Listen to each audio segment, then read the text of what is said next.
Matt DiBenedetto makes his season debut at Richmond International Raceway and finishes 18th.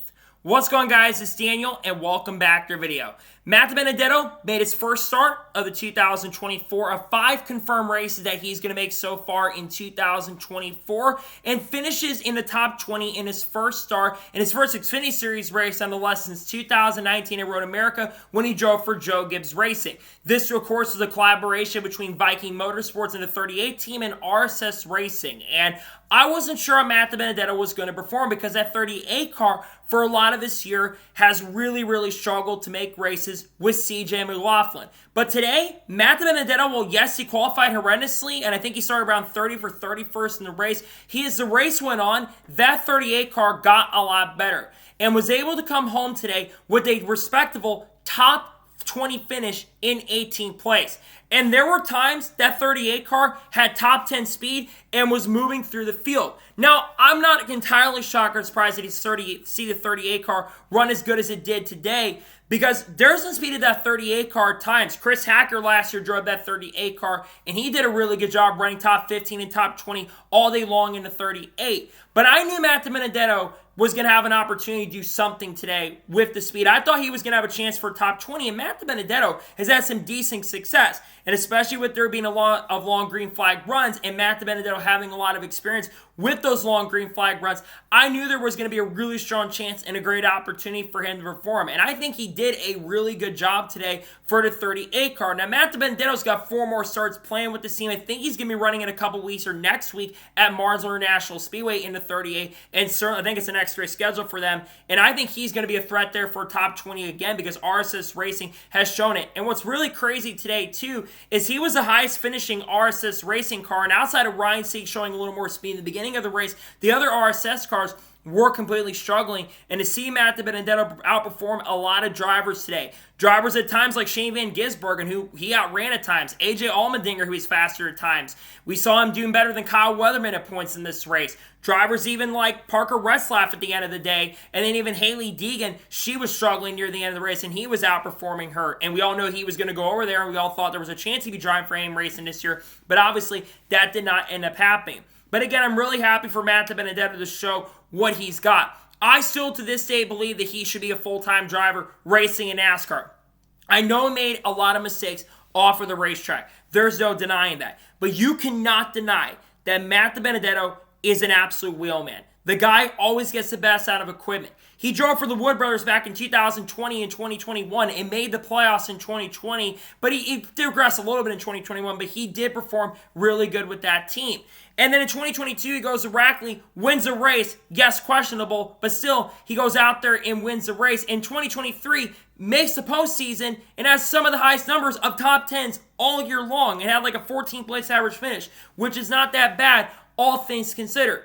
And today, he does a really good job in the 38. He outperforms the expectations he had. I think a lot of people realistically thought that Matt DiBenedetto was going to struggle today. And he did not struggle today. He performed very well for the standards of that 38 car and put up a really solid and a really strong performance, in my opinion. I'm happy to see him do good because I want to see him perform really good in these races because I hope he gets to run most of the rest of the season with the 38 team. Again, it all comes down to sponsorship and funding, and I know there were a lot of talk of him going to College Racing at some point this year and driving the 16 car, which I still think there are races available for that 16 car, by the way, but he is getting a chance and opportunity with a team like Viking. And if Viking wants to go full-time next year, I think Matt DiBenedetto is definitely the guy to go with. He's going to make your equipment run good. You're not going to go out there and win races by any stretch of imagination unless the equipment does get better, but you're going to outperform a lot of drivers in front of you and do a really good job in that equipment, and it's going to be a good benchmark going forward. So I hope they can find a sponsorship. Funny, they got Williamsburg Contracting for this weekend to help them sponsor, and I got to say, like I said here,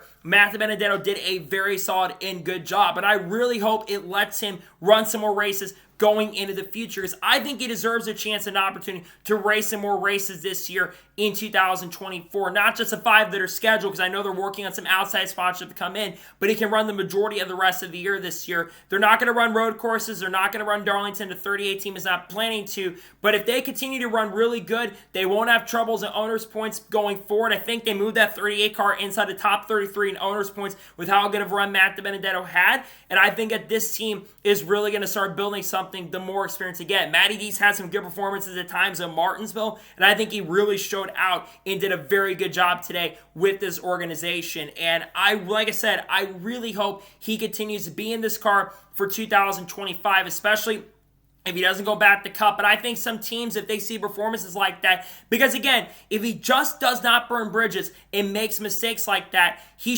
would have been in a car better than this for sure. But again, I think he did overall a really solid and good job with the 38 team today. He had a very solid performance. He showed some good pace and speed, had top 15 pace a lot of this race, not to mention, and just brought that 38 car up to a very, very good finish. And I think finishing in the top 20 is really, really good, all things considered. So, like I said, I am extremely happy for Matt DiBenedetto, and I think he absolutely always gets the best out of equipment. Did that with Rackley. Looking forward to Rackley racing since he got back out of that truck. In the 5 races he ran so far, Ty Dillon's best finish is 11th. And after he left the Wood Brothers, Harrison Burton has only had 1 finish inside the top 25 this year, I believe, and hasn't scored a single top 10 finish in the number 21 car. Matt DiBenedetto always gets the best out of equipment regardless what ride he ends up being in. If he just stops making mistakes off the racetrack, works on the PR side of things, I think he is going to continue to impress a lot of people. I'm so happy for him. I'm so glad he performed good today. I know he didn't get to complete all the laps. He did finish a lap down, but he did put up a good showing today. And I think if they can continue the pace and speed, because the Fords have struggled in certain essences this year, I think that there is going to be a good performance. I think he was the second, or I think it was the third highest finishing Ford today, behind Riley Herbst and Cole Custer, are clearly in better equipment. So once again, like I said, great run for Matt DiBenedetto, finishing 18th in his season debut. Really impressed with the speed that he showed today. I'm glad to see him back behind the wheel. He deserved this chance and opportunity, and to make your first start and finish 18th